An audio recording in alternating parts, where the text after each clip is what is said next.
Hey there. Welcome to the No BS Travel Advisor. This is the solo edition. Just me, Marcie Muensterman, my mouth, my mistakes, and the real stories from 19 years in this wild-ass industry. There will be no guests here. No censorship, no filters, just the truth behind how I burned out, rebuilt, and finally learned to run this business like the CEO that I am.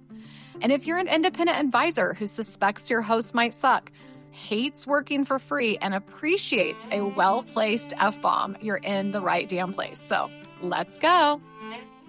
Hi, welcome back to the No BS Travel Advisor podcast. I am your host, Marcie Muensterman. I woke up in quite a mood, kind of, what do they say, on the wrong side of the bed.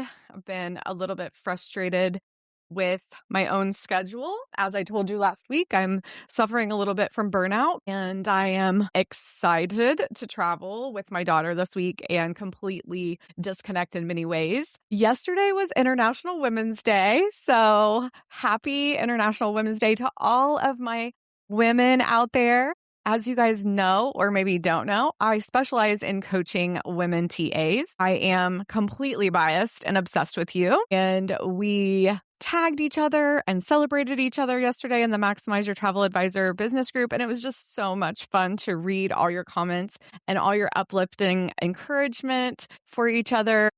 I'm so proud of you. I don't know if you guys know the statistics of travel advisors, but women make up the majority of the sales force in this industry. It's one of the only female-dominated sales industries besides multi-level marketing. And of course, we know there are a lot of multi-level marketing travel advisors, so it makes a lot of sense. There's a lot of commonalities in those two industries, and I do understand why this attracts a lot of women. But I often think we're still underestimated. We still are carrying all of the mental load plus trying to do this job, and men just are never going to get it. I don't think that they ever will get it. I think even my lovely husband has a hard time fully understanding the investment that we put into our lives, our businesses, our families, and just the amount of effort it takes to get up and be a woman every day, especially in the United States and in many other countries around the world. I hope you were able to celebrate yourself, and there's reels being made and memes going around that the irony that we only got a 23-hour celebration because, of course, daylight savings has also happened this weekend. If you're anything like me, that 1 hour really does fuck up your entire nervous system, and I feel exhausted this morning. But I'm really excited about today because last week, one of you had the idea, Heather, shout out, to do a Q&A. The travel advisors and Maximize ask the questions, and I give on-air coaching and answer them. It makes my life a little bit easier today. So I am literally going to be reading the question straight off of the Maximize post that I did. If I don't cover one of your questions, I will try to do a post about it in Maximize or potentially do a future podcast on it. Some of the questions are a little bit more in-depth than I'm able to cover on just a quick answer, as well as some of the questions literally ask me to do things that are not possible to do on a podcast. I just want to put that out there that it's not me ignoring your questions. I have them right in front of me, but some of them don't make sense for the podcast. Let's get started. Elizabeth Poor asks, where do you feel your strength and confidence came from after your burnout period to catapult you back into the industry? This is a great question, and it's something I've talked about in the past, and in the courses, you'll hear me tell my story. I believe my strength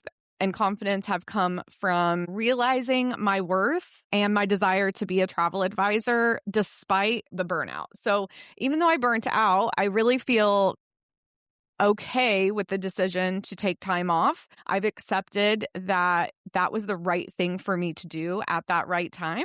It's not something I want everyone to have to go through, which is why I tell my story. But I did a lot of self-care and self-love and therapy after I left my first travel agency. I really poured into reading a lot of self-care and mental health books. I went on a mental health journey with my therapist, and I realized that it's my responsibility for all the decisions I have made. And I don't need to have regrets. I just need to learn from and do the things I want to do the way I want to do them and really understand what it is that I want and that I'm allowed to change my mind. Those are the pieces that were really important to me as I worked through therapy. And I was very successful at another sales job in the middle of all of this. So I think my confidence also came from the fact that I realized I can really sell anything I want. I am a really good salesperson, and that has been something I've been the majority of my life. If anybody has taken Propose to Close, then you've heard my red wagon tomato sales story.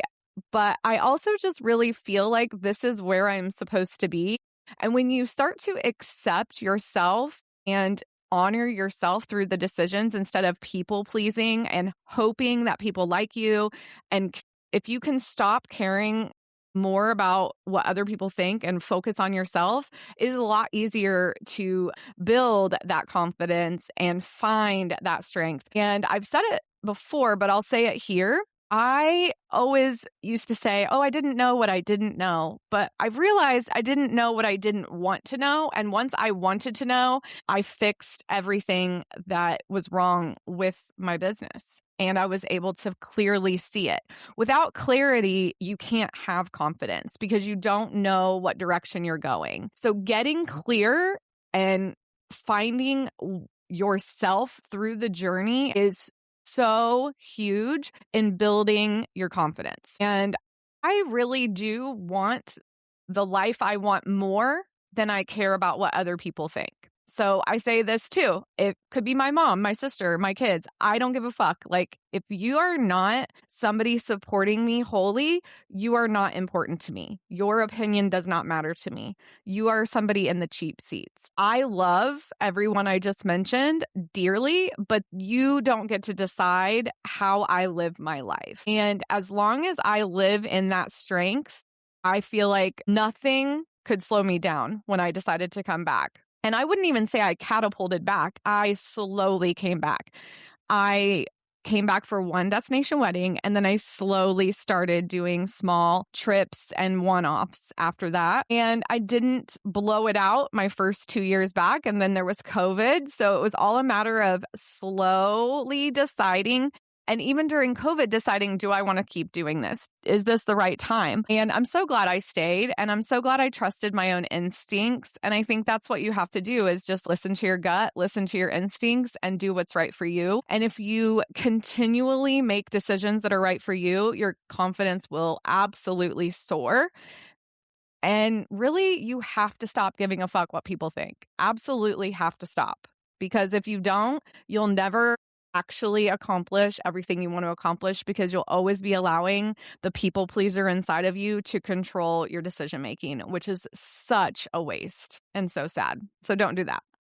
Amy McGuire, I love your Will You Come to the Cottage this summer meme. I love Heated Rivalry. It is one of my favorite shows that's ever been on TV. I've never, ever watched something more than like twice, and I watch Heated Rivalry when I'm bored. So obsessed. And I would love to go to the cottage with you this summer. Let's go. Spivey is asking, I feel like many of us fell into travel because we love it, not because we have a business background. Do you think learning sales and business skills is a must? And if so, where do you even start? Well, I know you have all my courses, girl. So I feel like you have all of the answers to this right at your fingertips. But I do absolutely think that you have to learn sales and business skills because you are running a business. If you're a 1099 independent contractor in the United States, and I'm assuming Canada, you are running a business because you are managing your taxes, handling money, and you have to set a budget for yourself and get insurance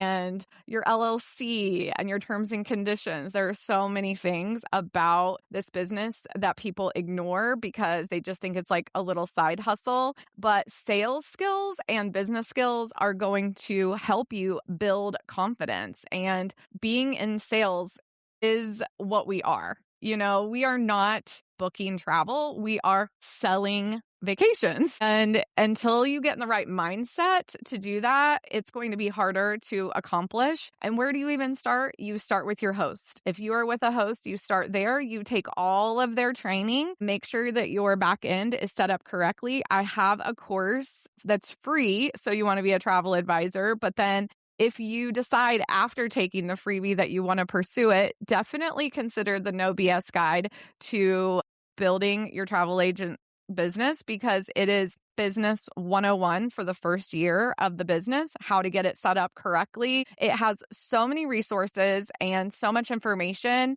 And I do think it's a really great place to start, especially if you've been doing this less than a couple of years, because it will show you where the holes are in your business. I also think my sales course, Propose to Close, is like completely where it's at. It is a sales system that works. It's a workflow that absolutely works for the ADHD overachiever, people pleaser woman. I designed it for myself and it has served me so well since 2018. And those are two places I would absolutely start, besides doing your host training, besides finding a mentor, because a mentor who has good sales and is willing to give you a little bit of their time is worth their weight in gold if they're willing to help you.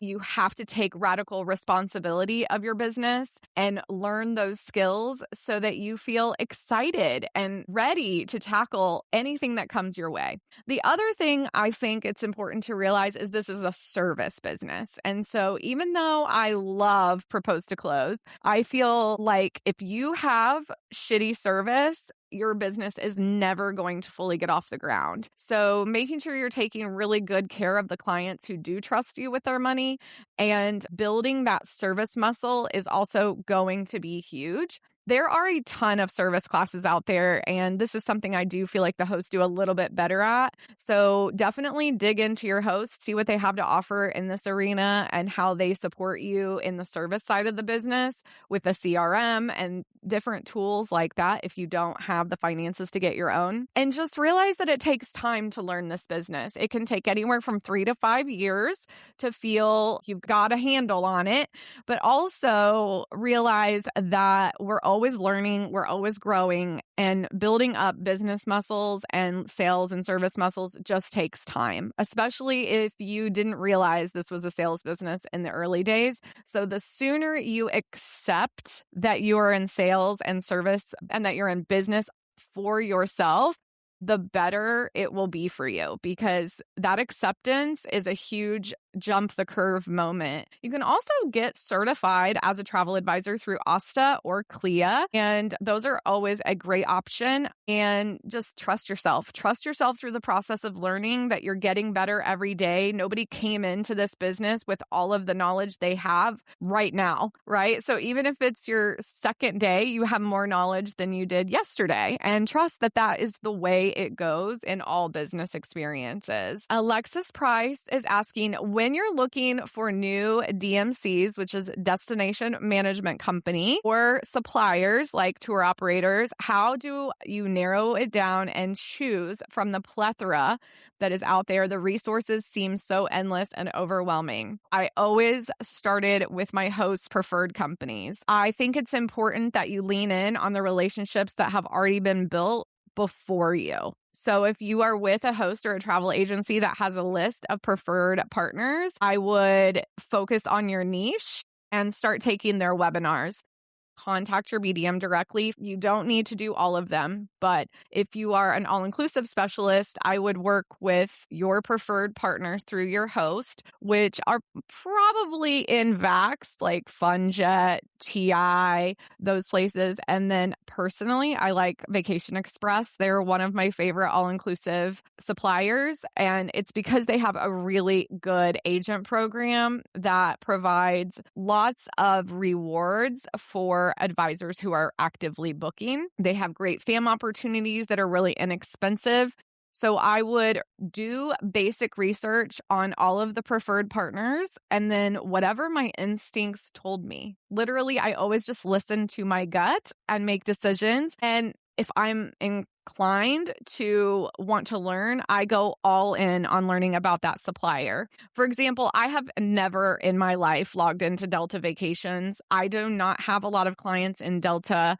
areas. So it has never felt like a high priority for me. And that has never harmed me that I don't know anything about Delta Vacations. I know they're a great supplier. I hear good things, but it's not right for my business. So you have to look at your entire market and also evaluate what you're selling and who you're selling it to and make decisions about that. When I transitioned into luxury, I did start connecting with more DMCs, but I only work with two. And it's all based on the relationships and response time of the BDMs and the webinar opportunities available to me. If I'm not enjoying an experience, I either scale back or I ask for another salesperson. And that has worked for me in multiple places. I think it's all in being professional, being kind, but firm if you want this to be a partner of you individually. But I think start small. Don't look at it as this endless list. Look at it as what do I need in my business and who's going to pay me the most, and start there, as well as what kind of services and offerings do they have for the travel advisor that's not company based. I really like that Vacation Express specifically is very focused on the agent and not the agency. So if you earn President's Club, you've earned President's Club. It's not something that is shared with the travel agency. And I really appreciate that. And Ultimate Jet Vacations is a DMC that I really like. Now, a lot of people I've talked to recently have not had great experiences, but I've never had a problem. And I think it's because I took all the training. I met with my BDM and I took my time. I also don't expect perfection from DMCs. I do a lot of the heavy lifting before I even go to them. I make sure I have fully qualified my clients, looked up the hotels that I want to sell to my clients, and make sure they carry those hotels. I think a lot of people make mistakes when they're working with DMCs. And one of the mistakes they make is they assume their pricing should be very competitive with a basic supplier like Classic, when in fact DMCs do have specialty offerings, more custom choices. They do have higher markups because of their 24/7 in-destination support. They're actually working with many partners on the ground, and it should be elevated service. So I'm always looking for extremely elevated service. And that doesn't mean elevated response time, because when you're working with DMCs over the pond, as they say, you might have to wait a few more days, but that's what makes those experiences special. But that doesn't technically answer the question. So again, I'm going to go back to saying that you need to work within the preferred partner list to start. And then as you expand your business, you're going to have to make decisions that make sense for you, and only work with DMCs that you can build your own relationships with by doing their webinars, emailing your BDM or their salespeople, and getting to know them and what they do, and throwing your hat in the ring for a proposal. Until you actually give them a chance, you won't know who you want to work with. And so it just takes time to navigate all of the different options and suppliers and DMCs that are out there, and just know that choosing one or two is completely fine. So if you have a really good experience with one of them and you enjoy the experience from start to finish and your clients had a good experience, then you don't need to keep shopping around. I think we make our job so much harder by continually seeking something bigger and better, and grass is greener. But if something is working and your relationship is building with the salesperson at that DMC or supplier, stick with it. Stay in it with them. That's what we're supposed to be doing, is partnering with them, communicating clearly, and making sure we do our part, making sure that we show up for them the way we want them to show up for us. That is a two-way street. It is not just their job to make everything perfect. It's our job to partner with them. Okay. Can we only report a bad agency or host if we're current ICs? No, actually, there is a 2 to 3 year statute of limitations in the United States for reporting misclassification to the Department of Labor and the IRS. That's the short answer to that. The long answer would be that if you choose to go that route, know the consequences for both you and the travel agency in question, because if you've already paid your taxes and done all your write-offs, you'll have to, if they prove that the misclassification exists, then there are consequences for the agent. As far as if you did a bunch of write-offs, those might not come into play now if you are considered a W-2. So you want to make sure you get with a lawyer and an accountant before you make the decision to send off your documentation to the IRS. But if you really feel genuinely that you are being treated like an employee instead of a 1099, I think it is our duty to report those misclassifications via the SS8 form. But you want to make sure you have all the proof and all the documentation. Don't waste anybody's time by just sending in the form. You have to send it in with all the right appropriate documentation, and make sure you're still paying your taxes on time as a 1099. At the end of the day, the worst case scenario is that they come back and say, nope, you were a 1099 and we ran our audit and everything is fine. And that's good news for both you and the agency owner. If they come back and say you're a W-2, then there will be consequences for the agency owner, but obviously there are consequences for you as well, especially if you had a lot of write-offs. Keep that in mind as you're making those decisions. But also absolutely get a lawyer. I am not a lawyer. I am not an accountant, but this information can be found on the IRS website. And you can look up the SS8 form if you would like to file it alongside your taxes. Then definitely talk to somebody first and then make that decision. And whatever that decision is, it's right for you. Do the next right thing for yourself. Danette McAllister wants to know, what is your best recommendation for what to say to friends, family, and past clients for whom you may not have previously charged a planning fee, but are now sticking to new business processes and boundaries that involve fees? She says, I'm now charging for things that I did not used to, like cruises, escorted tour, searches, etc. Danette, I'm so happy for you that you're charging. And the best way to say that you are implementing a planning fee and research fee is to say, while I had not previously charged for this service, starting now in 2026, I changed my business model. And you would do that during a consultation. So when they make an appointment, it should say on your Calendly link that as of January 1st, 2026, you have implemented planning, research, and concierge care fees, and they are determined during the consultation depending on the variables of that vacation. And then if it is somebody that you've already worked with before, you would say, I understand I was not previously charging, but I now charge a research and planning fee because I changed my business model to be able to serve my clients better and take on less clients. Because ultimately, I think that's the reason a lot of us are charging fees, is so that we can give more attention to the clients who are willing to pay our fee than the tire kickers and the ghosters and the taking advantage of us-ers. And in my opinion, it's just a quick, I have changed my business model in 2026. That's the answer. We don't have to go on and on and on about it. We don't have to over-explain. We don't owe them an explanation if they choose to no longer work with us because of the fee. They were never an aligned client to begin with, and they will weed themselves out. And it's such a blessing. I'm always so grateful when people I personally weed themselves out. I actually have a friend who doesn't work with me because her husband doesn't want to pay my fee, and I do not give a shit. I don't want to work for people who do not see my value and don't want to pay me. And that is something else I'm always happy to say straight to my friends and family's face. I don't mince words when it comes to people who've known me my whole life and don't want to pay me. I would never ask a friend or family member to work for free, and I don't expect to be asked to either. So if I wasn't charging, I would just let them know that I've changed my business model and I look forward to the opportunity, but I'm not waiving my fees for anyone. And once you take up space, you'll feel more confident every time you deliver that information. It gets easier and easier over time. You'll feel so much better when you're charging fees and people are paying you. You will feel more valued. You will feel more excited and confident to get up and do your job every day.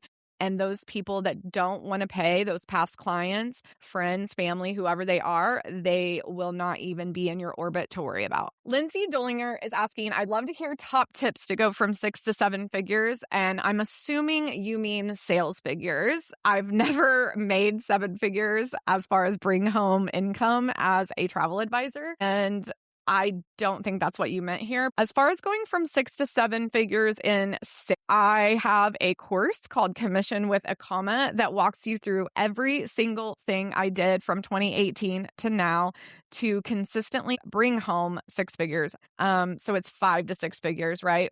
And there's so many different ways I've leveled that up. And of course, it means I'm also leveling up my sales. My gross sales totals went from like 450 to $1 million over the course of about 5 years. And I really, truly believe it comes from consistently showing up in your business in a very specific way and working your workflows in a way that allows you to have the opportunity to sell more travel to the same people over each year. So I think in one of the ways you level up from 6 to 7 figures in sales is to consistently get repeat and referral business and set a minimum spend. If you have a minimum spend, you can actually do the math on how many clients you would have to close to get to 7 figures. And from there, upsell as many people as I can on extras like private transportation, upgraded room categories, and even airfare. Because if I'm selling somebody a premium vacation, I also want them to have premium airfare. And I book all of that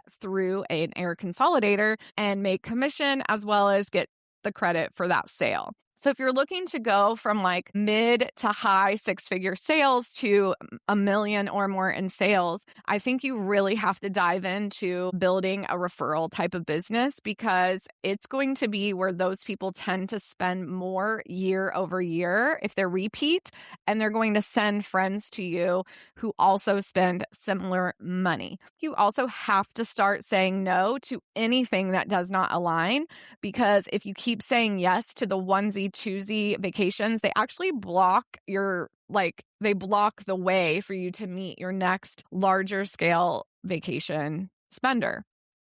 Transitioning into luxury was a decision I made in 2019, and it came along with that minimum spend. I refused to sell anything other than a 4.5 to 5-star property wherever any of my clients go. I think that automatically increases the amount of money they're spending.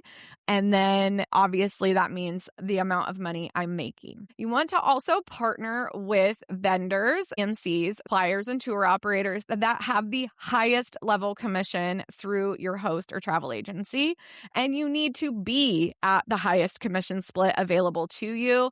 And that usually means needing to be at least at 90-10, in my opinion, because then you will make more money on every single sale. Really running your numbers to see where you're at financially is going to be huge in leveling up as far as like bring home. But as far as sales, it really is growing over time and increasing the minimum spend, upselling every single client so that you are not working twice as hard. You're actually working with the same people and getting them into the perfect vacation with all of the amenities, the insurance coverage, the private transportation, and any tours and excursions that they want. I book all of that now. I used to pass off the tours and excursions piece, but those are such great opportunities, and it's such a silly thing to leave on the table. Like, you're not only leaving income on the table, but the sales. Consider taking Commission with a Comma. It walks you through all these different ways. And then, of course, I charge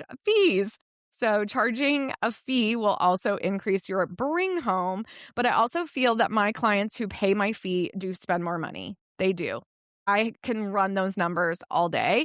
And pre-charging fees, my clients were spending far less money than they are now. And moving completely into a luxury market has taken me to the next level while working far less hours. Black TTHB is asking, for those who've had to pivot due to health challenges, what's the best way to restructure your business when you can't handle the same number of clients as before? So I would just say that It's so important to put yourself first in this situation and really listen to your body, especially if it's a health concern that is going to slow you down, and be so gracious with yourself. Be so kind to yourself. Treat yourself with such love and respect, because health challenges of any kind, whether they're physical, mental, or you're grieving even, can really affect how well we can do this business, because we are giving so much of ourselves to others, caring about their vacations and having to be so empathetic through the process of planning a vacation, especially because you mentioned that you do destination weddings and social groups of 20 to 75 passengers. You are so busy. And you've got to give so much of yourself. First, I hope you're okay, and I hope that the medical issues subside. But if they're chronic and it's something that's going to affect you for a very long time, you have to be willing to slow down. You have to be willing to say no more than you say yes. And as far as restructuring, I think you have to be completely vulnerable and honest with anyone who comes to you and needs you too much. You are probably really good at intuition, and trusting yourself is going to be the biggest piece here. So if you find that somebody is a little bit more high maintenance and needs more of you than you can give, then you're going to have to say no to that person. I would also scale your hours way back by having lots of calendar control and limiting how many new groups you take per year. So for example, when I was doing a lot of destination weddings, it was one of the causes of my burnout. And I realized when I came back in 2018 that I needed to not do as many. So I went from doing like 14 a year to 5 a year. And then I slowed down to 3 a year. And I'm actually not doing any anymore. And I'm the happiest I've ever been in my business. I always tell people, just because you're good at something doesn't mean you have to keep doing it. And I live by that rule, and I'm so glad that I no longer do destination weddings. I think that you have to also really take into consideration niching further down than right here. You like Greece, Caribbean, and Mexico. Then it's like wellness, solo, and intimate groups. Like there's a lot going on here in the comments of your post. And I think you have to niche. You have to get where it's really serious about what you love. So for example, I'm mostly 80 to 90% only selling Italy, which makes my life so much easier. It means I spend less time per client, and I work with 2 vendors on these vacations. So I don't have a ton of shopping around to do. I'm really focused on the client needs, and I only work with 2 to 3 clients a month at the very most. And they spend anywhere from $15,000 to $35,000 per couple or family. And I think too, increasing that minimum spend is a great restructure opportunity here. Right now, you say your average spend is $7,000 on Greece, which I find to be incredibly low. I would increase your minimum spend. I would work with less clients, and I would only say yes to everything that I'm really excited about in my niche. That is how I would restructure if I wasn't feeling very well and needed to focus on my health, so I could work far less hours and really understand my own needs, and then be honest with my clients about why I'm restructuring, why the changes are happening. And whoever is aligned will stay in my orbit. I would also make sure you're charging fees for your time. So when you are in the office and working on these vacations, that you are being paid appropriately for that time. And that will supplement some of the quote unquote loss you may feel in the early days of making this shift. I hope you feel better, and I hope this is not a long-term problem. Teresa Kennedy Austin wants to know, I would love to know the actual proven methods to gain clients. Is it a Facebook group, posting regular on socials? And she wants to know which specific content helps reach clients that don't know you personally and are willing to contact you. This is a big question, and I have first class community course on how to build and run a private Facebook group. It is absolutely worth its weight in gold. I highly recommend taking it if you want to grow your business on Facebook. And it is the 1000% way I have grown my business since 2018. I do not have a website still. I mean, I have one, I don't use it. And I have no page. I have no Instagram for my travel business. I have tried to start an Instagram, but it is so much work and so much effort and not something I want to spend my time doing. So I am still consistently in my private Facebook group, and that is where I get 100% of my clients at this point. Like all of my clients are in there or have referred their friends to be in there. And I run that group just like I run all of my groups. And it is how I have built all of my businesses, is private Facebook groups that are hyper focused on my niche and hyper focused on client care. And it is posting regularly. I post anywhere from 2 to 7 times a day. And in First Class Community, I encourage 2 to 3 times a day, utilizing the Google Calendar that I provide for you, which is very much cut and paste. And then obviously you have to make it for yourself, your niche. But for the most part, there's a lot of things you can just copy and paste. And it's relationship building. That is the content that you need to be focused on for long-term sustainable growth. This is not get rich quick anything. This is not get all the sales quick anything. There is no absolute guarantee that your people will respond. But when I say most of the advisors who are doing this course to a T, they are having the most success, they are having the most fun, and they are having the most sales. And it does take time. You have to be so patient, but you have to build a brand around yourself. At the end of the day, we should not be highlighting resorts and destinations. We need to be highlighting ourselves, what we offer our clients, and show our personality online. Show your face, because your face is your logo. We are not here to brag about Sandals and Beaches products. We're not here to show off more Disney and give them free marketing. They don't need free marketing. They have their own marketing. What we need to do is sell ourselves in every single piece of content. That is why you are here. That is why you are in my group, because I show my face. I talk to you every single day. I am my 100% self. I don't mince words. I give no shits if you like me. And it helps to be yourself. It helps to show and make that connection through anything we have in common, whether it's motherhood, grief, the stories I tell. Like, you see yourself in me if you're here. And that is what you have to be putting out there. You have to be obsessed with yourself and your business, not obsessed with the products you sell. And I think the more you're willing to do that and not care what other people think, the more successful you're going to be. And that is a proven method, because I work that method every day in both my businesses, and I attract my aligned clients every single day. Do they book right away? No, not necessarily. Do you guys invest in courses right away? Absolutely not. But you do hang out, continue to get to know me and connect with me. And that is the goal, is the relationship side of sales. It's so important to grow that before expecting everyone to trust you. You have to have trust through authenticity and being yourself. Megan Tabor has an idea that trying live streams in her Facebook group or on her social media is a way to grow the business, and ChatGPT also suggested it.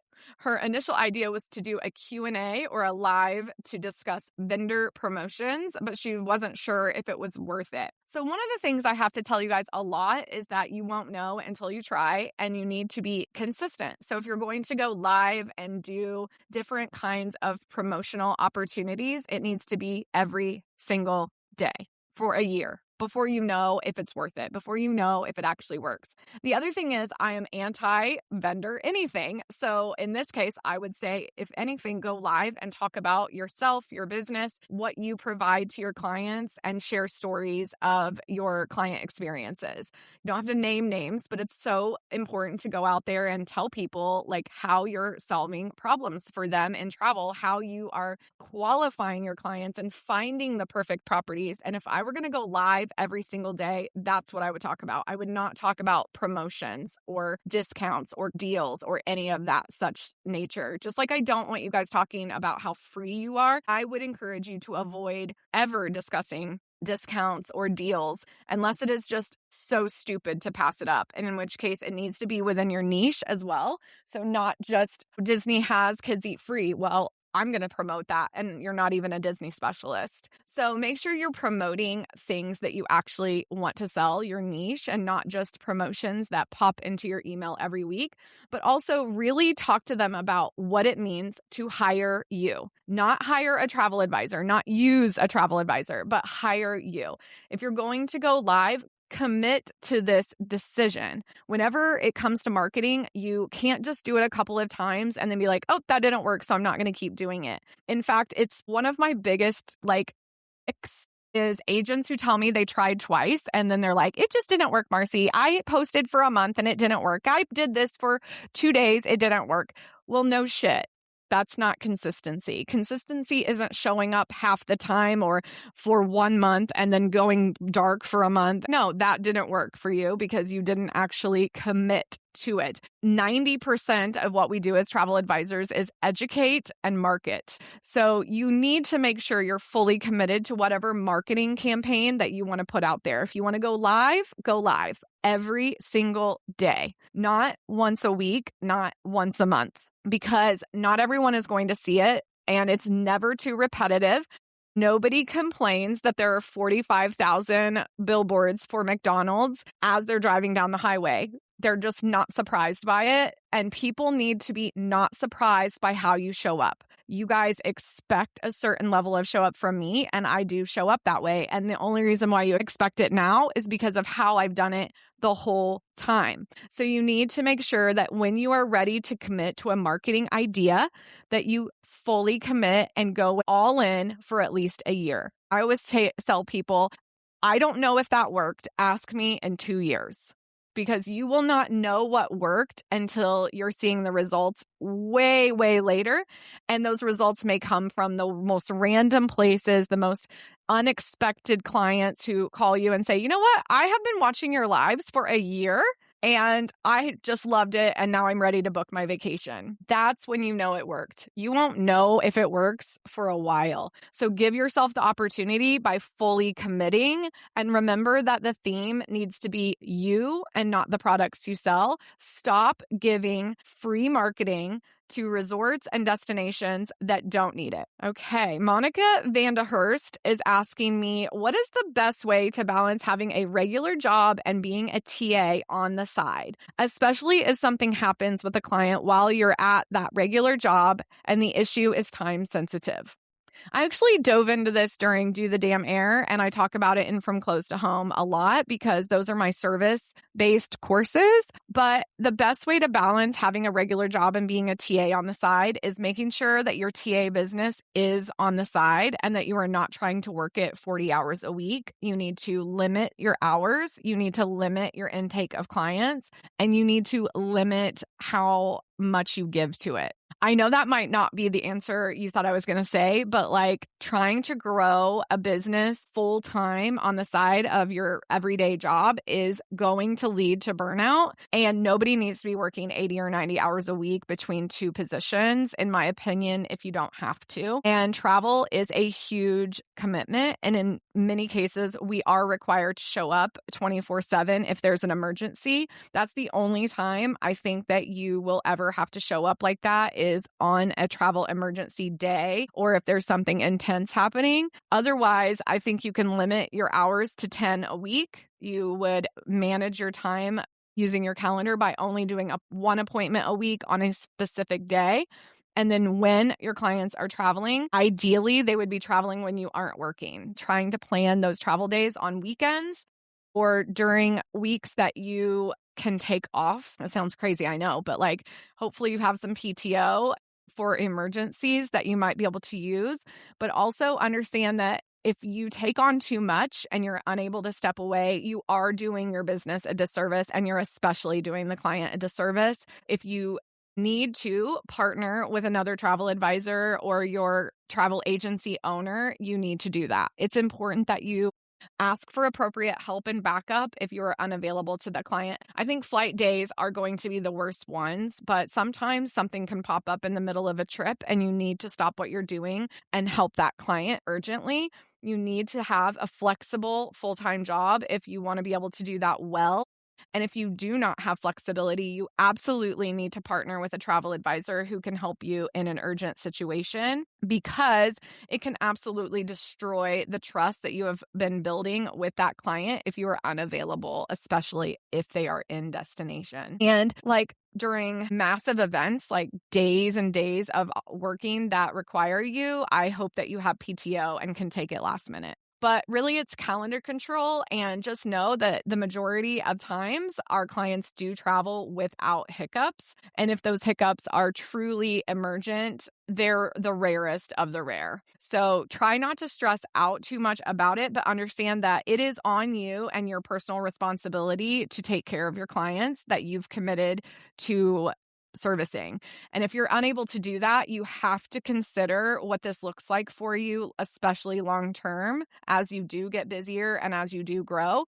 And truly setting limits around what you're willing to do, willing to sell, and be available for. If you're unable, then you're not servicing your clients as white glove as you may have promised, especially if you're being trained by me. I know that it's hard to hear sometimes, but the less you are doing, the easier that will be. The other side of this is make sure they have all of the phone numbers that they could possibly need while they're traveling. Do a pre-travel call to make sure they're fully prepared, and be honest about working full time. Make sure they know that you have working hours in the office, but if there's an emergency, here are some phone numbers that they can call if it's during your working hours. This can be really troubling to hear too, because you might say, well, I don't want them to know I'm not available. But if they don't know and they try to get a hold of you and you're unable to help them, that is going to be far worse than being upfront with them and providing them with a backup plan that makes sense for them. Kristen Powell wants to know where I get all my huge mugs. Literally everywhere. Everywhere I go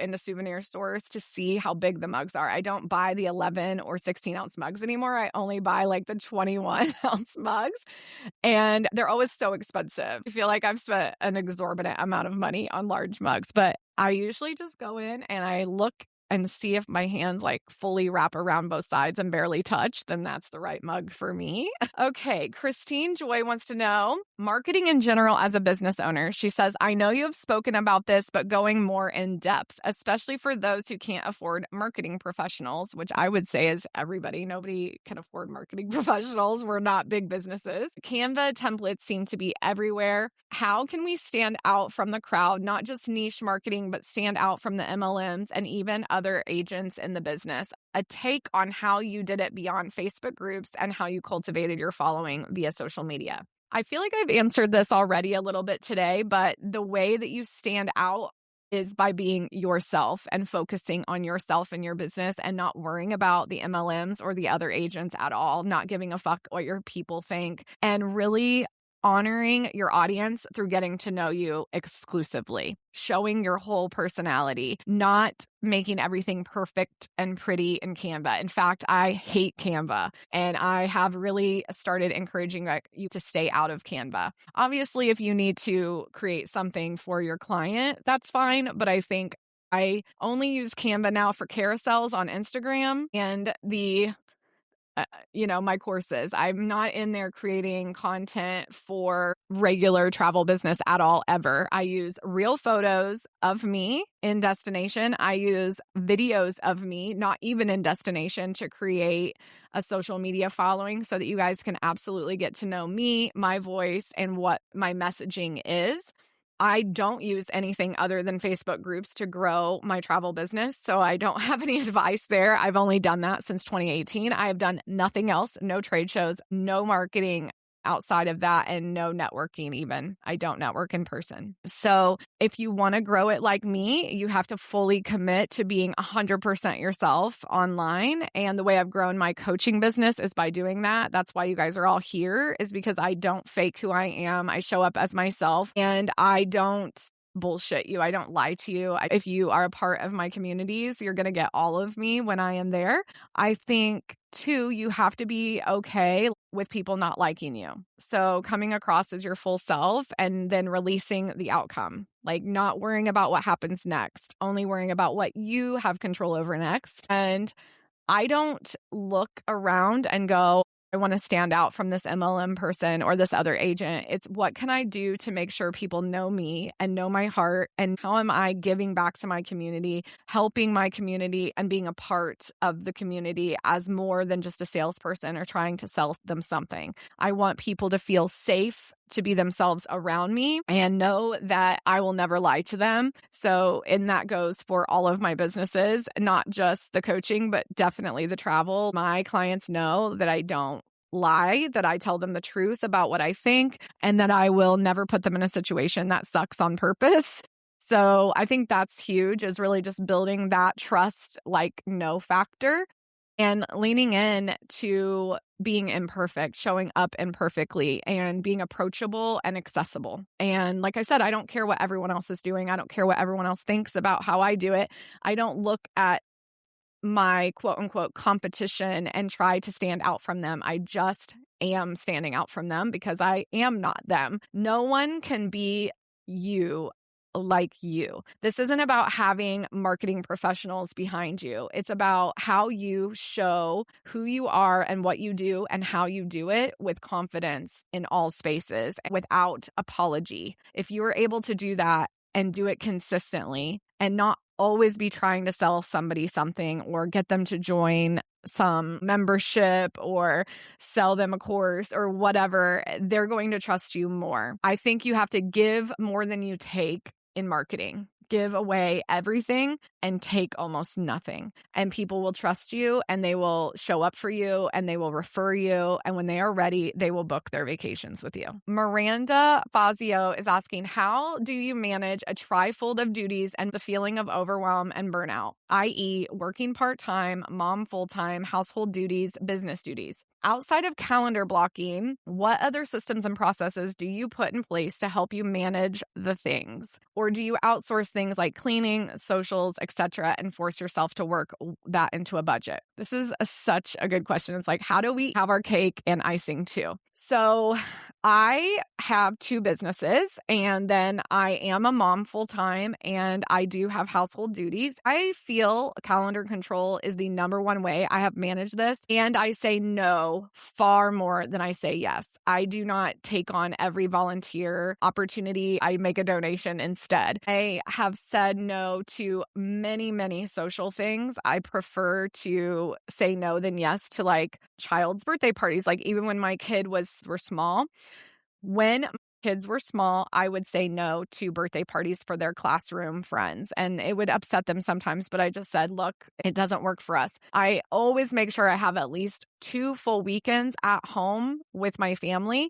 It's a little bit harder now with softball involved, but as far as like big plans, we keep our weekends as free and clear as possible, which means saying no to so many things. It has been a lifesaver. I do not get FOMO. I operate in the joy of missing out, the joy of staying home, the joy of laying in bed and rotting some days. I actually did a full bed rot day on Friday, and I am going to now schedule one of those per month moving forward. I absolutely hire. I have a housekeeper who's been coming since 2009. It used to be monthly, then it was bi-monthly, and now it is weekly, and has been weekly since 2017. It is the best investment I have ever made into my household, and I will never give it up unless I am destitute. I will make it work. She is the most amazing human being, and she genuinely enjoys cleaning for me, and it's something I genuinely appreciate and could not live without at this point. We also hire our lawn care, our pool care, and really anything that's going to take a substantial amount of time, I hire somebody to come do it. That includes mobile cleaning my cars and things like that. Also, to reduce time, I only work with mobile services. So our vet is mobile, our doctor nurse situation is mobile. They literally either do telemed or come to our home. I get my blood drawn at my home, so that way I'm able to work all the way up until the time of the appointment. And that means I'm spending far less time like transporting. I also order all my groceries online versus go get them myself. And I don't cook. So that helps. My husband does all of the cooking, and my kids, both of them have a substantial list of chores they have to complete every single day. They have to take care of their animals, walk the dogs, and they have to clean the cat box, do the dishes, do their own laundry, really have reduced how much I am personally doing because I am working or in my car chauffeuring my daughter around specifically. My son started driving this year, so I am down to 1 car line now, and that has been a game changer. But I think it's a matter of looking at the whole picture and then seeing what you can delegate, what you can afford to hire out for, and then asking your family to help you. There is no reason that a working woman should be doing all of the heavy lifting inside of her household. And I think it's about communication in your partnership and in your family. So if you have kiddos, they need to be responsible for things from the time they are able to walk. My kids have been cleaning up after themselves for a very long time, and they know their responsibilities. And when I have to nag them, they do not get paid, because I also do pay for some of their chores.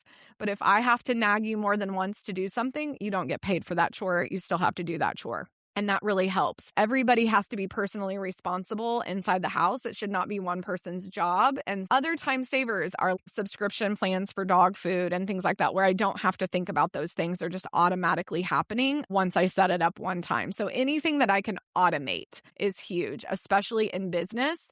And that is what I teach in the Propose to Close course and the From Close to Home course as far as business goes for travel. Automations and making sure everything is set up so things just happen versus you constantly having to go in there and remember to do those things. Putting things on your calendar like final payments 10 days prior to a final payment, huge time saver, as well as having certain days that you do certain things. I do not do calls or appointments on any other day except for Tuesday for travel clients. For my coaching business, I only do calls on Mondays or Wednesdays. That way I know going into my week, like I'm doing coaching on some days and travel on other days. Additionally, I think you have to look at your entire situation and scale back. Instead of looking where you can add more, do more, where can you take things away? Is there anything on your calendar this week that you absolutely do not have to do or do not want to do? Even if that's something like a dental appointment for your kids, can you move it to next week if this week is really crazy? Because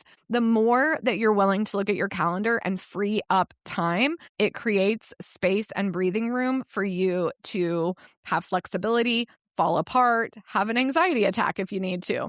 I think it's so important to take care of ourselves and make sure that we are not overscheduling and that we are asking for help where we can. I did hire an assistant as soon as I sold $300,000 in travel. I think that's kind of a sweet spot to hire somebody because you still have time to actually train them and onboard them as long as you have working systems and workflows in place that are replicatable so that you can teach them quickly how to do that. And then you're able to really pour into the sales side while they're doing the administrative side. And they should pay for themselves within a couple of months. But it does take time to train someone. So making sure you free up that time on your calendar by saying no to everything you do not have to do. I don't know if you can hear the theme here, but I never do everything. I only do the things I absolutely have to do that week. And lean into your village. I do have a couple of really great friends locally that help me with the kids when I need it, specifically my daughter, who I do Carline for. My really good friend, Kat, she works at that school that she goes to, and she'll help me take her or pick her up on occasion and vice versa. I do that for her as well. It's just figuring out whether or not you can afford to hire it out versus do it yourself or ask for help within your community, your family. I know it's hard. I think it absolutely is one of our biggest challenges as mothers to do everything. I think doing less is going to help us more in the long run, and it certainly has for me. I can attest that doing less has actually made me more successful financially, and I am way more mentally stable. As far as social media, I absolutely schedule everything, but I love social media so much. I don't have a whole lot of problem with the way I do it, but I schedule a little bit of time every single day for social media creation, as well as block off certain day of the week to do about 2 hours worth of content creation. I accept what I can get done during that time, and I don't beat myself up about what I didn't get done. And I think that that's something I'm coaching as well, is looking at your entire schedule as well as your to-do list for the day. And instead of looking at it as I have 57 things to do today, looking at it and saying, how many items up to 5 can I get done? And if I can only get 3 done, then I only get 3 done, and I pat myself on the back and I worry about the rest tomorrow. Because I think we live in a world of people pleasing that does not need to exist. We absolutely do not have to do it all at 150,000% every fucking day. And if you want a bed rot day, go rot. Elizabeth Beach is curious about my largest booking that I had prior to my burnout versus the largest booking I've had after. Were they similar? How did I handle them differently? Were either of them repeat clients? My largest booking prior to my burnout was I had back-to-back years where I did a corporate incentive group that had over 250 people travel. It was the most amazing experience as far as having that many people go. And it was with the same company back-to-back, and I traveled with them. Hilariously, I only made $24,000. Like, I remember it like it was yesterday. And I cannot believe that that's all I made on 250 person group. I'll never forget that check. It was one of the biggest checks I'd ever gotten up to that point. And I absolutely loved doing the corporate incentive group over the destination weddings because there was no emotion. It was, you earned this. And the company paid every single invoice I sent over on time. They also paid for me to travel, and I built in a pretty large fee. So even part of that 24,000 was a fee, but my commission split was so fucking low. My biggest reservation that I've had since then, the year before last, I did a $132,000 7-night Turks and Caicos villa stay for a family of 20. And there was a connection I made while I was at Cabby. She's also a real estate agent. She was challenging to work with because she's so busy. She chose 2 villas side by side in Turks, and it was so easy and fun to do. My bring home on that was right around 14,000. So as far as like size of bookings, that was one of my largest bookings on a 20-person family. However, I've also did a Croatia yacht for 36 people. It was a huge booking as well. And my bring home on that was $36,000. And it was by far the most lucrative bring home I've ever had on any group I've ever done. I mean, if you think about the 250 person corporate incentive group and 24,000 bring home, and I was able to do a 36 person Croatian yacht for literally $36,000 bring home, so much better and so much more fun to do. They're all slightly similar in terms of being groups or larger amounts of people, and there were no repeat clients, but there are people from the corporate incentive group that I still book their vacations. They've referred me, and I've done other weddings and other events over the last decade, which is so crazy. So crazy to me. I've been doing this for so long. But yeah, I mean, part of the reason I burnt out was because I was doing these large groups, destination weddings. And although there were a lot of people, there was not a lot of income per group. And I was still working for pennies on the dollar because I was working constantly around the clock. And now I work far less. I make so much more money, and I don't feel the level of stress that I used to feel when I was doing destination weddings. I'm so happy I don't do those anymore. Morgan Atkinson is asking, how do you know if an opportunity is right for you? The right FAMs, tools, etc., since there are so many out there. You have to evaluate your calendar and make sure that the time away makes sense. If it's a FAM or a conference or even a lunch. I don't look at every invitation as this amazing opportunity. I look at it and I pre-K pause and say, is this right for my timeline, my schedule? And then I make sure it's right for my budget, because even if it is an invitation to a FAM, you still have to pay for your airfare typically, and you have to maybe get childcare, dog care, those types of things. What do you have to pay for physically to be able to go on this FAM? Then you have to look at your niche. Is this within alignment of what you want to be selling? And every time you're able to check mark everything. Yes, yes, yes. This meets my needs as it's my niche. I have the finances and I have the time away, and it's not going to cause drama or stress in my life. Say yes and go. If it's one out of 3 and you have the money but not the time, or you have, the time but not the money, then it's probably not the right opportunity, even if it's aligned in your niche. So asking yourself those questions before you make that decision and being so strategic with how you plan your year. If you start planning your year well in advance and you block off times you definitely want to be traveling, or you want to be out of the office, or you have celebrations and those things, you're able to then make those decisions faster, right? So if you've got a really good calendar control situation going, then when you get invited to different conferences, opportunities, then you can literally look at your calendar and say, okay, I have this time. So now I can look at my budget. Do I have $5,000 to $10,000 in my business budget?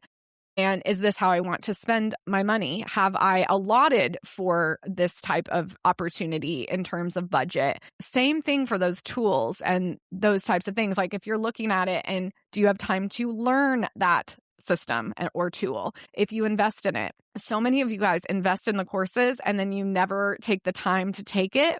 It's not even about the money. It just comes down to, it's a 12-hour class. Do you have 12 hours this month that you're willing to dedicate to this and invest that time in it? You have to decide also if the person who's teaching the course, and it's somebody like me, am I the right fit for teaching you? If not, why would you buy my course? If it's a CRM and you already have a CRM, do you have time to learn and transition to a new CRM? How long is that going to take? How many clients do you have to download and move over? If it's investing in a VA, what do you need them for? Is it project-based? Are all your workflows in place? Because if not, it's going to take a lot longer for that VA to learn your systems and tools. And it's so important that you have a really, really solid decision around each of those things when it comes to financial investment, but more importantly, time investment. If you don't have the time to learn a tool or a skill or a workflow right now, then it's not the right time to invest in those things. I really think it's calendar control. I think we overwhelm our schedule. We say yes far too much. We've been taught that we need to take everything. I think we need to learn how to say no more, and the more time that we will free up to focus on the things that are really important to us, whether it's business or life. Is there one skill set you would like to see our industry as a whole get better at? Yes, service. The more service we can provide, the more value we all add to our industry, and the more elevated our industry will appear to be. I think the reason a lot of people don't like to hire travel advisors is because they hear about the bad service. They hear about people not doing the air, or abandoning them after the sale, or not caring about the vacation. Service is huge. Learn how to service your clients and you will grow, grow, grow. Okay, guys, that is the end of the Q&A, and I am so excited to be able to answer all of these questions. I feel a little out of breath, but I'm so glad I was able to offer you this. I hope you're able to take something away from it today, and I look forward to being back with you with a brand new podcast in a couple of weeks. In the meantime, there are 2 of my favorites going to pop into your feed the next couple of Fridays. And of course, please be patient with me while I'm out of town, because I'm taking a page out of my own book to be with my daughter and be disconnected. But I will be posting on my IG stories, because I love an IG story moment, and I will connect with you when I get back. In the meantime, I hope you have an amazing rest of your weekend. Please share this with your colleagues. Leave me a 5-star review. And remember, I am not a lawyer. I am not an accountant. I am just here to help you based on experiences I've had over the last 19 years. Have a great day, y'all. All right, y'all. That is the end of another episode of the No BS Travel Advisor podcast. Thank you so much for being here. And remember, I am not a lawyer. That is my disclaimer. I am a coach and mentor in the travel business with a ton of big opinions. So don't forget to leave that 5-star review. And if you need anything, I'm here for you. Bye.